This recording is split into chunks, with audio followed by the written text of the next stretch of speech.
Oke, untuk acara hari ini, sebenarnya ini masuk dalam program BASO atau Bincang-Bincang Smart Offroading. Nah, hari ini kita programnya sedikit berbeda. Programnya malam ini namanya adalah Offroader Berbagi dengan tema Offroader Melawan COVID. Nah, sudah hadir di sini rekan-rekan kita. Yang pertama akan saya sapa dahulu adalah Dr. Hanhan Juhana. Nah, Dr. Hanhan Juhana nih sahabat saya, seorang offroader juga, offroader senior yang hingga sekarang masih aktif bekerja di salah satu rumah sakit. Selamat malam, Dr. Han. Selamat malam, selamat malam. Gimana kabarnya, Dok? Baik, sehat. Sehat ya, Alhamdulillah. Kemudian yang kedua, ini ada sahabat saya juga dari Jogja sebetulnya. Beliau adalah koordinator daripada Smart Offroading atau SO Crisis Center yang memang menangani masalah orang-orang yang ingin mencari tahu informasi mengenai alat medis, ingin telewicara medis dan sebagainya ketika terpapar atau terdampak COVID-19. Dan juga beliau ini adalah salah satu pendiri daripada Yayasan Ular Indonesia atau SIOX. Selamat malam, Mas Haji Rahmat. Koneksinya kayaknya Mas Haji agak terkendala. Oke, Mas Haji masih muter-muter koneksinya.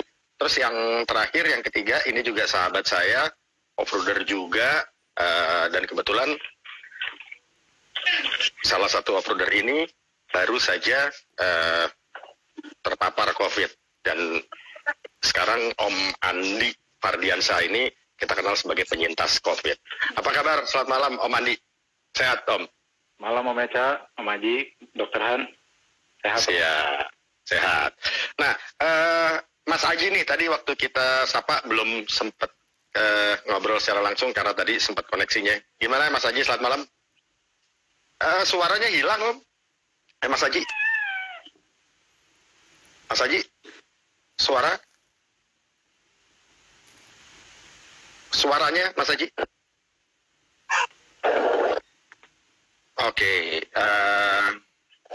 Mas Haji mungkin sepertinya sedang ada kendala dengan jaringan internet. Oke, terima kasih teman-teman yang udah bergabung. Ada banyak nih tadi saya sudah lihat. Saya akan sapa dulu sebelum kita mulai acara Offroader Berbagi cerita ini. Ada dari Om Dimas Reza, apa kabar semua? Terus kemudian ada Om Haryo Sur, wah apa kabar? Haryo Suryo tuh Om Hari Sanusi, apa kabar? Ada Desi juga ya, gabung Mbak Desi, Om Stephen, Om Robinson Journey, salam sehat, bang semua, salam sehat juga Om Robin. Terima kasih teman-teman semua yang udah bergabung. Jadi selama 1 jam ini kita akan membahas mengenai offroader melawan COVID. Oke, ini satu ada yang koneksinya, berarti Om Aji ini koneksinya hilang barusan. Kan sobat saya invite lagi, sebentar.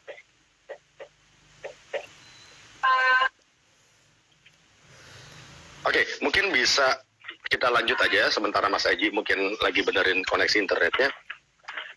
Ini udah gabung lagi. Oke, mungkin sebelumnya saya akan coba ngobrol-ngobrol dulu sama Om Andi nih sebagai offroader yang penyintas COVID. Om Andi, gimana kabarnya Om sekarang? Udah aman Om, sekarang Om. Masih ada sisa efek long COVID-nya, tapi overall sih udah aman. Udah aman ya, Alhamdulillah. Berarti udah terakhir di PCR negatif berarti ya? Sorry Om, bisa ya, Om Andi? Keputus tadi. Oke, berarti terakhir setelah di PCR terakhir itu udah negatif ya hasilnya ya? Oh enggak Om. Kebetulan juga mungkin kebetulan di sini kan ada Dokter Han. Dokter Han bisa koreksi saya.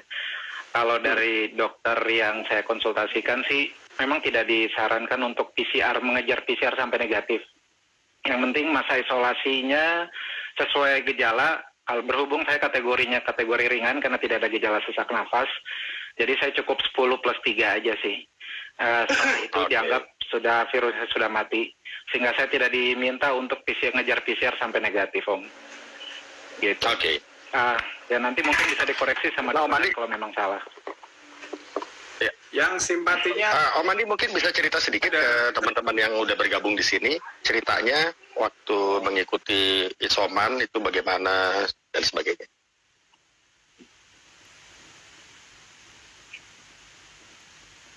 Ya Om Andi. Sorry Om Eca, bisa diulang Om, sempat Oh, oke. keputus tadi sinyalnya. Oh, ada lag di saya ya? Oke, sorry. Iya. Mungkin Om Ali bisa berbagi cerita sedikit ke teman-teman yang udah bergabung di sini waktu mengikuti proses isoman, asupannya dan sebagainya hingga akhirnya dinyatakan bahwa sudah bebas COVID oleh dokter yang menangani. Oke, jadi sebelumnya yang saya mau sampaikan adalah buat teman-teman COVID is real, jadi COVID itu memang nyata. Beberapa mungkin sebelumnya kita suka bingung, sebenarnya ada apa enggak sih? Karena di lingkungan kita tidak terlihat, tidak terdengar, mungkin kita sendiri juga tidak merasakan. Tapi setidaknya varian yang sekarang, gelombang yang sekarang ini membuat kita semakin banyak tersadar, terbuka mata, karena makin banyak orang-orang sekitar kita yang terdampak. Hingga saya sendiri pun akhirnya merasakan sendiri. Dan jujur pada saat kemarin itu saya juga cukup bandel. Karena kenapa? Karena seharusnya kan saya sudah vaksin. Dan pada saat vaksin kedua, saya bukannya seharusnya saya istirahat di rumah, membatasi kegiatan, tapi justru kebetulan dalam seminggu itu aktivitasnya lagi banyak sekali.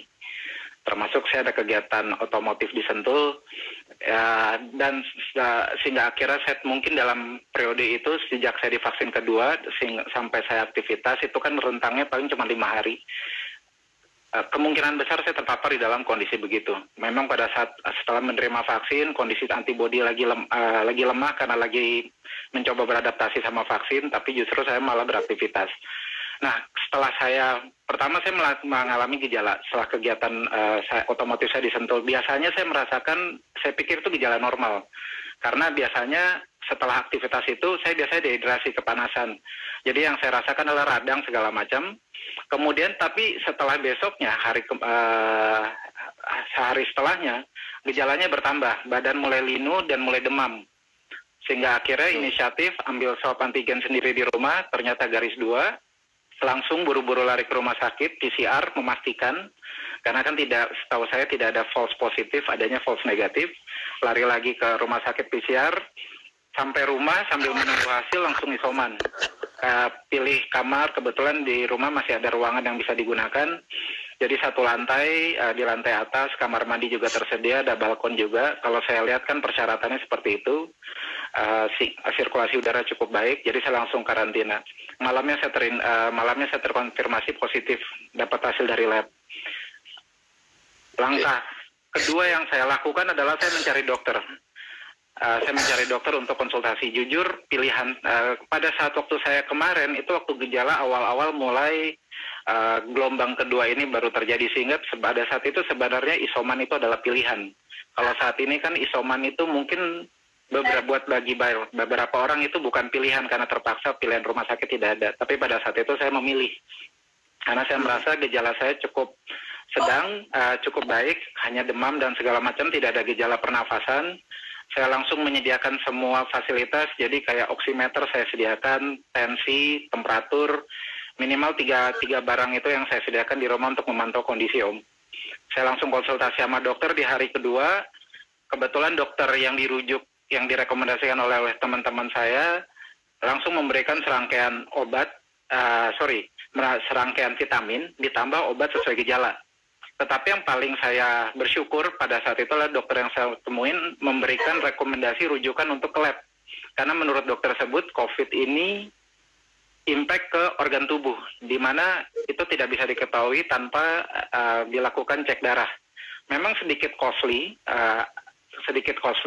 untuk melakukan pengecekan cek darah lengkap, toraks dan D-dimer, tapi itu sangat berguna Om. Karena ternyata walaupun awalnya gejala saya yang saya rasakan kan standar, semua yang ada di dalam internet itu saya rasakan, mulai dari demam, batuk, pilek, badan ngilu, sehingga akhirnya di hari ketiga dan keempat saya mulai tidak bisa merasakan dan tidak bisa mencium.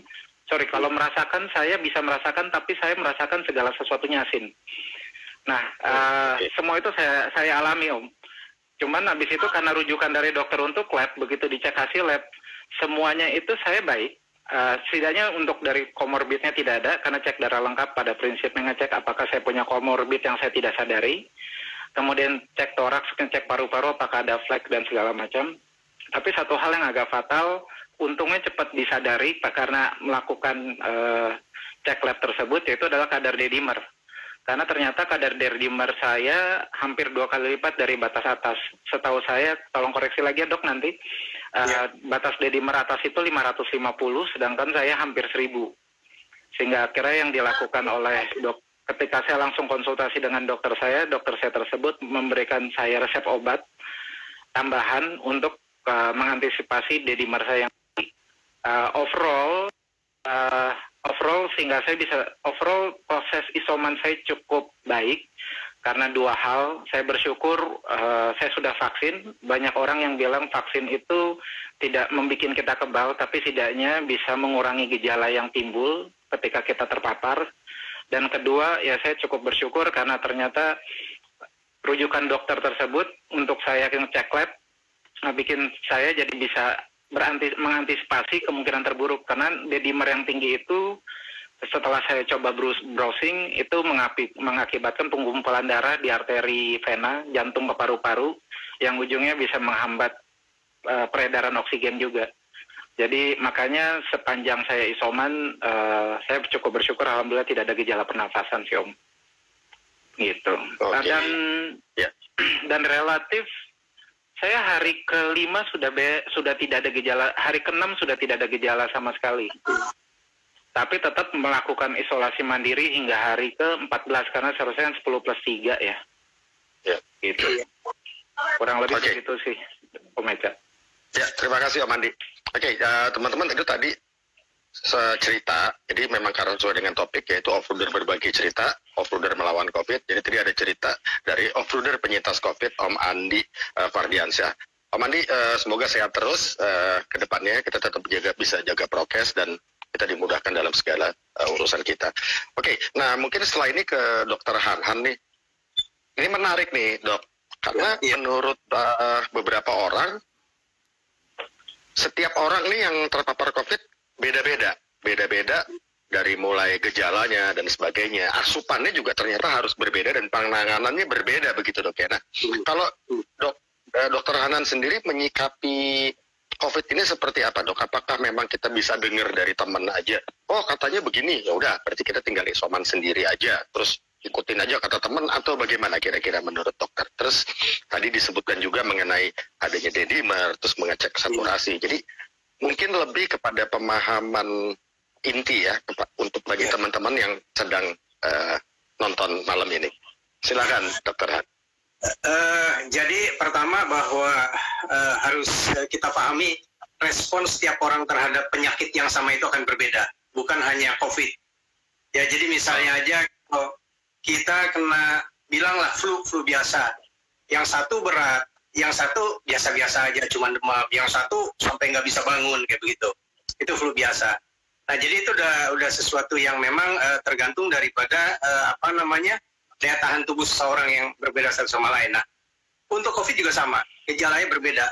Antara COVID alpha yang dulu pernah masuk ke Indonesia tahun akhir 19 itu berbeda dengan delta sekarang gejalanya. Katanya kalau delta itu salah satunya yang mencolok itu adalah seperti flu, jadi ingusan.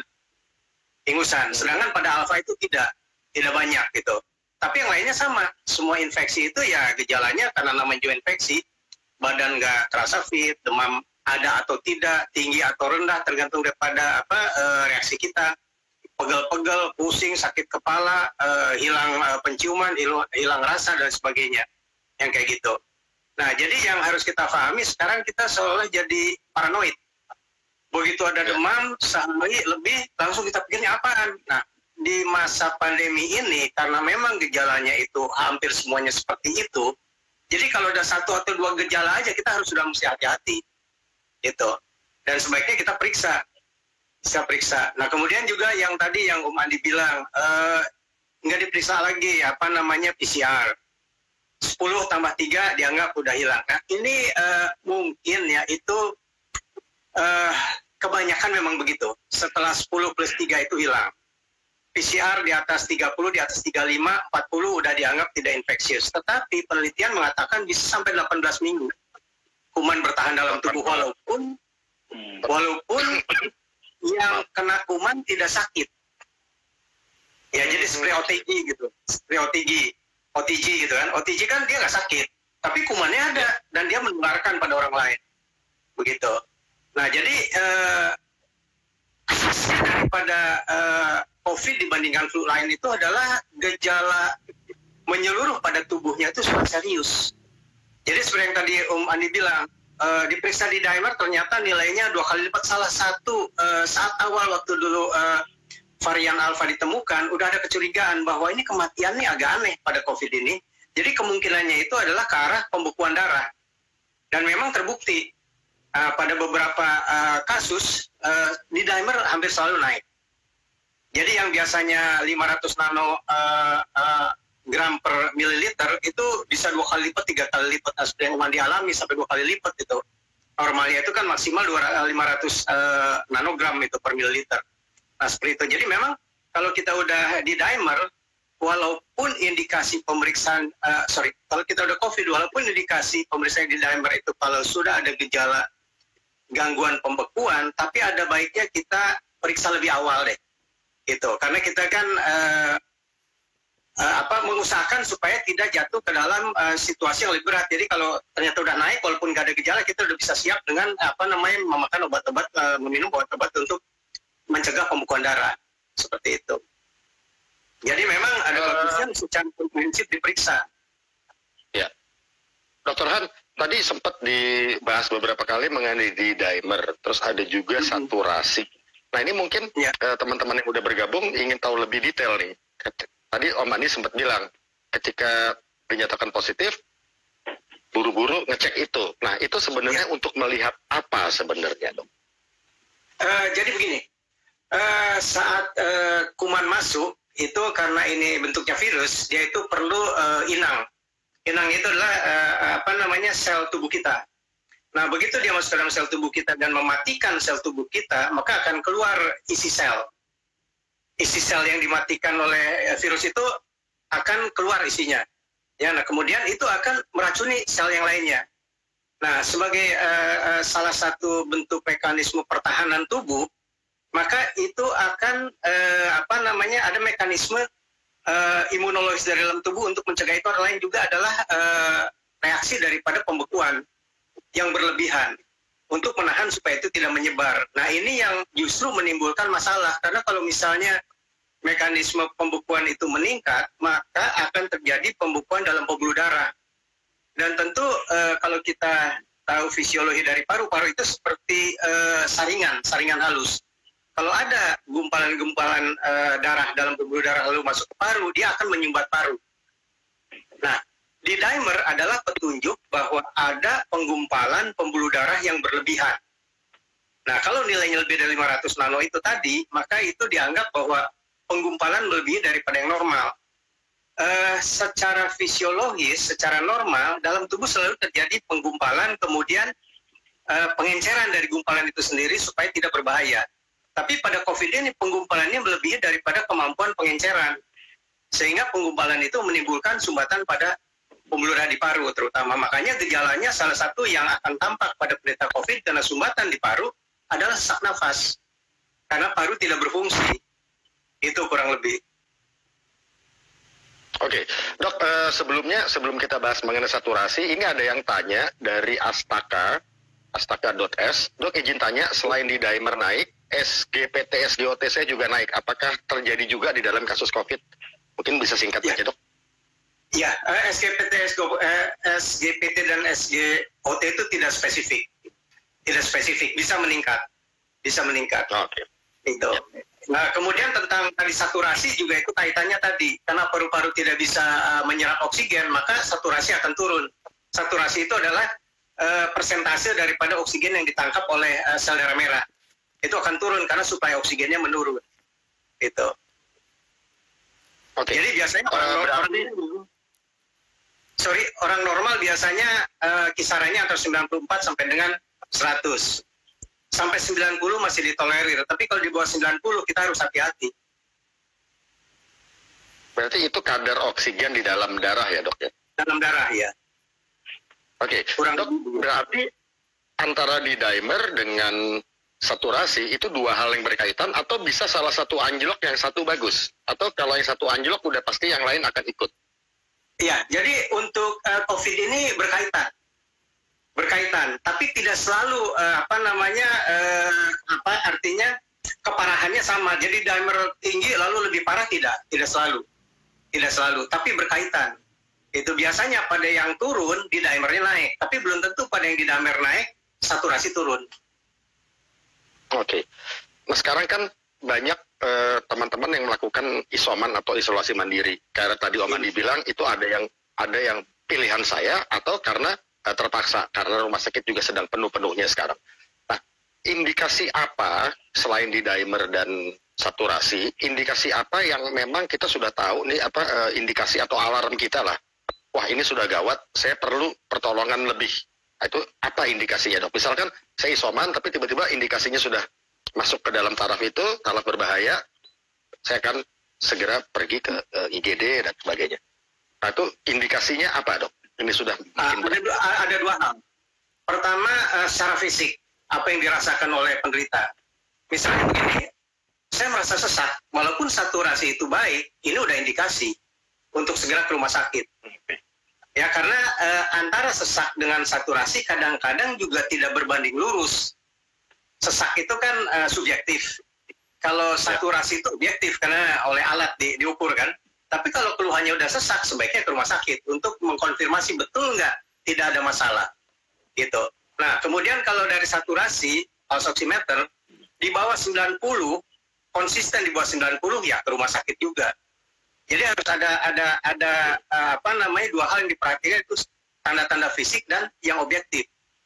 Itu kalau fisik itu misalnya sesak, batuk-batuk makin parah, mencret, demam tinggi, gitu ya. Kemudian juga imobilitas, tidak bisa bergerak, kayak begitu. Nah itu udah indikasi untuk rumah sakit. Nah kalau dari yang objektifnya, atas saturasi, kalau konsisten di bawah 90, ya kita harus ke rumah sakit. Seperti itu. Kalau demam justru tidak terlalu penting, demam itu. Kecuali kalau di atas 39 ya, gitu. Iya. Gitu. Ya. Oke, sejauh mana oksigen menolong pada saat kita melakukan isoman, Dok? Ya, jadi kalau kita udah perlu oksigen, ini artinya udah life saving. Jadi kalau misalnya sekarang saturasi 90, ini udah jelas dibantu dengan oksigen. Nah, dengan pemberian oksigen, maka diharapkan defisit oksigen dalam tubuh itu bisa teratasi untuk sementara. Karena kita dengan oksigen tidak menghilangkan penyebab, ya. Kita hanya mencoba untuk mensuplai apa yang kurang. Tapi penyebabnya tidak hilang, itu kerusakan paru-paru, gangguan paru-paru tidak hilang dengan oksigen. Nah, tetapi kita memberikan suplai lebih gitu. Nah, jadi dalam hal ini kita mencegah kerusakan akibat kekurangan oksigen, kematian jaringan akibat kekurangan oksigen.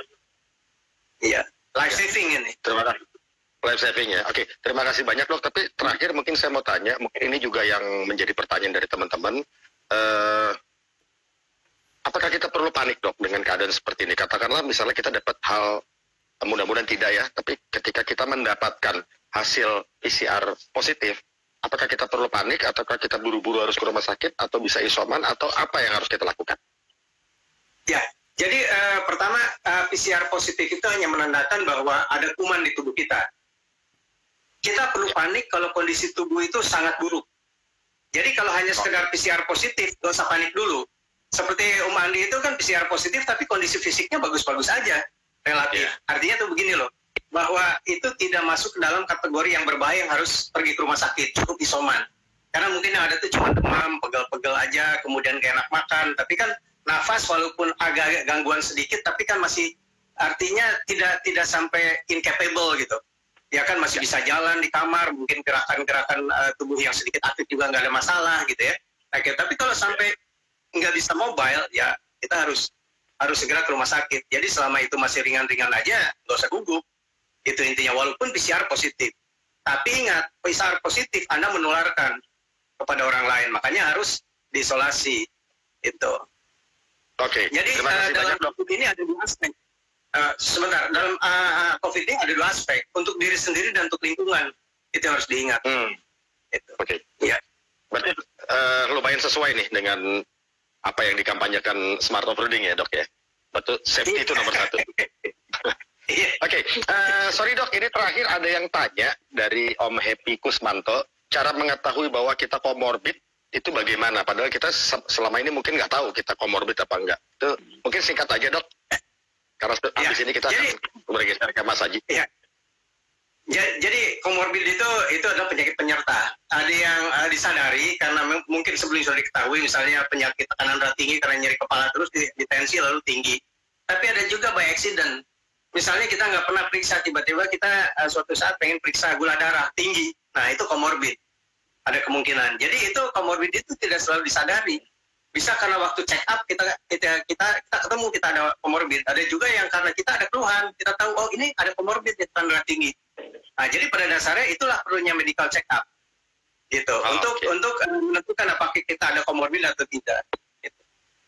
Ya, terima kasih Dr. Han. Semangat terus dalam menjalankan tugasnya di rumah sakit. Terus semangat. Oke, nah ini masih ada satu lagi sahabat kita juga, yaitu Mas Aji Rahmat. Nah, Mas Aji ini kebetulan sebagai koordinator daripada Smart Offroading Crisis Center atau SO Crisis Center yang memang tujuannya adalah untuk membantu memberikan informasi-informasi kepada teman-teman atau para sahabat yang tengah terpapar atau terdampak dari wabah pandemi COVID-19 ini. Selamat malam Mas Aji. Ya, siap. Mas Aji mungkin bisa Selamat malam Mas Reza. Ya. Oke, ini juga mohon maaf sekali lagi karena waktunya ini karena Instagram Live ini maksimum hanya 1 jam, jadi obrolan kita mungkin agak dipersingkat aja setelah ini, takutnya tiba-tiba putus gitu, jadi kasihan lagi nonton. Jadi terakhir ini Mas Haji nih, jadi mungkin bisa diceritain sedikit ke teman-teman yang sudah bergabung nih Mas Haji, apa sih tujuan dan apa yang diharapkan dari adanya Smart Offroading atau SO Crisis Center ini Mas Haji? Silakan Mas Haji. Oke, terima kasih Mas Reza. Jadi tim ini memang tim krisis ya, tim untuk merespon kondisi darurat dari teman-teman offroader yang bisa memantau perkembangan terutama di data dan di kebutuhan. Karena sekarang ini kan kayak kemarin waktu banyak kasus kebutuhan oksigen, itu kan banyak sekali permintaan dan banyak sekali informasi yang simpang siur di sosial media. Nah, tugas kita mencoba mengumpulkan, menyusun database yang lebih valid, yang benar agar tidak beresiko juga ketika mencari informasi dan kemudian dibagikan ke anggota. Plus juga mengumpulkan potensi teman-teman offroader yang punya peralatan atau pendukung kayak tabung oksigen atau peralatan lain yang bisa mungkin dipinjamkan atau digunakan bagi yang membutuhkan. Itu sih Mas, fokusnya lebih banyak ke menampung dan mendistribusi. Nah, yang untuk telewicara medicine itu sudah berjalan juga ya? Siap. Oh ya, telemedicine karena informasinya masih via WhatsApp, jadi masih texting, jadi kita inputnya masih lewat texting saja. Tapi kalau untuk dalam bentuk call, pendampingan itu kita harus kerjasama dengan yang aplikasi yang mungkin sudah mapan ya. Kalau sekarang kita masih dalam bentuk texting. Nah, ada satu yang menarik nih Mas Haji, mengenai kita SO Crisis Center ini bisa membantu teman-teman yang terdampak bisnis atau usahanya untuk dibantu di share begitu ya kira-kira ya. Nah, ini menurut saya menarik. Ya. Betul. Jadi itu program yang baru kita gagas juga dengan teman-teman di tim. Gimana kalau orang-orang yang terdampak secara ekonomi karena pandemi ini, kita juga memfasilitasi untuk mungkin membantu menjualkan atau menawarkan atau menampung kebutuhan apa yang mereka urgent dan kita bagikan ke grup-grup yang memang berjejaring dengan kita. Gitu Mas, jadi siapa saja yang merasa terdampak secara ekonomi bisa menghubungi Crisis Center. Nah, ini terakhir Mas Haji, ada juga banyak beberapa yang tanya ke saya. Oke, di situ ada telemedicine, di situ ada telewicara ya, telewicara, terus kemudian ada juga membantu memberikan informasi segala macam dan sebagainya mengenai kebutuhan medis. Ada yang tanya ke saya, di dalam Crisis Center itu isinya offroader ataukah ada juga nakes di dalam situ. Jadi mungkin ingin tahu tingkat validnya mungkin. Kira-kira gimana, bisa dijelaskan?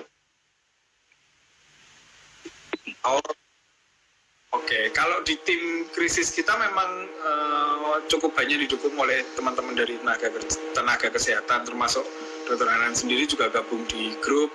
Kemudian setiap ada informasi yang masuk itu selalu kita cross check ya, kita selalu cari literasinya yang benar dan kita bisa memberikannya dengan basis literasi yang bagus. Jadi nggak cuman ini off-roader saja, tapi off-roader yang juga tenaga kesehatan, off-roader yang juga orang relawan, teman-teman yang banyak bekerja di bidang kesehatan juga. Oke, terima kasih Mas Haji. Salam untuk para relawan SO Crisis Center. Semoga kita bisa melewati pandemi ini dengan baik. Terakhir ini ada dari Om Dewa El Wahyu, nyeri kepala nggak hilang-hilang. Terima kasih Mas Reza, dokter, dan Mas Haji serta Om Andi. Oke. Terus kemudian ada juga ini, saya sapa dulu, ada CHS Saifuddin, izin ikut nyimak. Oke, terima kasih yang udah bergabung semua. Mohon maaf kalau misalnya belum sempat kita sapa satu persatu karena keterbatasan waktu. Nah mungkin terakhir sebelum kita tutup sesi Instagram Live ini, karena memang waktunya ya, yang disediakan oleh Instagram itu hanya 1 jam. Mungkin secara bergantian. Ya. Masih ada sisa berapa menit lagi Om? Saya soalnya ada satu pertanyaan buat Dokter Han maksudnya. Oh, boleh, monggo. Kira-kira, sebentar saya lihat dulu ya. Masih ada kurang dari 10 menit sih. Oke. Berhubung kan di sini konteksnya tadi off-roader melawan COVID. Dan tadi Dokter Han juga sempat menyampaikan pada saat kita melakukan, tadi sudah sempat kita bahas kalau isoman ini ada pilihan, ada yang terpaksa. Dan Dokter Han juga sempat menyampaikan pada saat penderita COVID ini kita harus melindungi diri kita sendiri dan juga lingkungan dalam artian kerabat keluarga yang ada di rumah yang kebetulan tidak positif. Nah mungkin Dokter Han bisa memberikan guidance isoman yang baik supaya aman buat diri si penderita dan aman buat keluarga yang saat itu masih negatif, Dok. Contoh misalnya saya kemarin pakaian, apakah pakaian itu harus dipisahkan, terus bekas piring kotor, makanan, apakah menular lewat air liur yang ada di situ. Apapun itu mungkin bisa dibantu, Dok, untuk kalau ada guidance. Baiklah, saya jawab pendek aja. Pertama, prokes ketat. Itu yang utama, prokes ketat. Kemudian semua yang terkait dengan penderita, memang itu harus dianggap terkontaminasi. Tetapi mudah sekali menghilangkannya karena virus itu mati dengan deterjen, dengan sabun.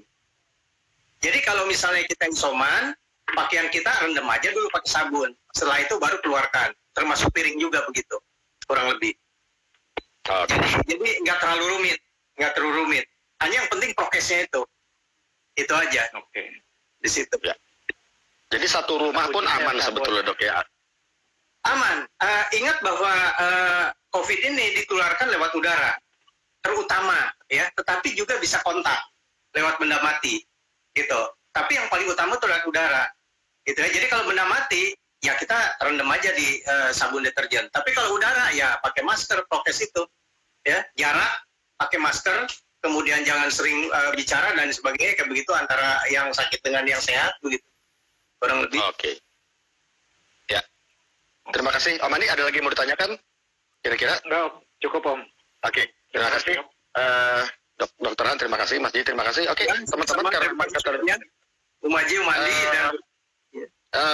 karena memang keterbatasan waktu, tapi sebagai closing, mungkin dari Om Andi, dari Mas Aji, dan terakhir dari Dokter Han, bisa memberikan sedikit kalimat penyemangat ataupun pengingat bagi kita semua yang ada di sini. Mungkin dimulai dari Om Andi dulu. Oke, kalau dari saya mungkin pengingat. Saya cuma mau mengingatkan COVID ini real, ada, saya merasakan, tidak enak. Saya tidak menyarankan teman-teman berada di posisi saya. Tapi kalaupun sampai terjadi di posisi saya, jangan khawatir. Tadi Dokter Han juga sudah sampaikan beberapa petunjuk apa aja yang harus dilakukan. Intinya jangan panik. Tetap semangat, teman-teman. Terima kasih Om Andi. Tetap semangat. Ya. Terus ini Mas Aji, nggak tahu kenapa, mungkin koneksi lagi dengan internetnya. Mungkin bisa dari Dokter Han, kira-kira ada pesan-pesan sebelum kita closing? Jangan egois, ketat prokes. Makasih. Siap, keren. Singkat, padat, tapi betul-betul itu yang diperlukan. Singkat, padat. Oke, teman-teman, ini seharusnya masih ada satu Mas Aji yang akan memberikan pesan, tapi kelihatannya lagi terkendala dengan jaringan atau internet. Jadi itu teman-teman, terima kasih banyak yang sudah bergabung, yang sudah nonton dari awal acara hingga akhir acara. Memang Instagram ini kami mohon maaf, waktunya memang dibatasi hanya 1 jam, jadi nggak lucu kalau misalnya kita lagi ngobrol tiba-tiba keputus karena memang tidak ada warningnya. Terima kasih sekali, dan terakhir seperti sudah saya sebutkan di depan, kita mengucapkan, memanjatkan doa terbaik untuk teman-teman, para sahabat kita dan saudara-saudara kita yang sudah meninggalkan kita di saat wabah pandemi COVID-19 ini. Dan untuk teman-teman yang masih melakukan isoman, tetap semangat. Untuk kita semua yang WFH atau stay at home, tetap ingat jaga prokes, karena bersama kita bisa, Indonesia bisa. Oke teman-teman, oh ya masih ada Mas Aji, mungkin Mas Aji untuk closing sedikit Mas. Nah ini Mas Aji baru muncul lagi jaringan internetnya. Silakan Mas Aji, kalau ada pesan terakhir. Oke, Mas Haji. Oke, siap. Mungkin masih terkendala sedikit. Oke, teman-teman, jangan lupa selalu bahwa salah satu pesan dari Dr. Han, jangan egois dan ikuti prokes. Terus tadi Om Andi juga bilang, jangan panik, tapi kita terkena, itu nggak enak loh. Kira-kira seperti itu. Oke, doa kita, bersama kita bisa, Indonesia bisa. Semoga kita bisa melewati pandemi ini dengan baik. Safety should be fun, be smart. Smart Offroading. Wassalamualaikum warahmatullahi wabarakatuh. Selamat malam. Terima kasih Om Andi, terima kasih Mas Haji, terima kasih Dr. Han. Terima kasih.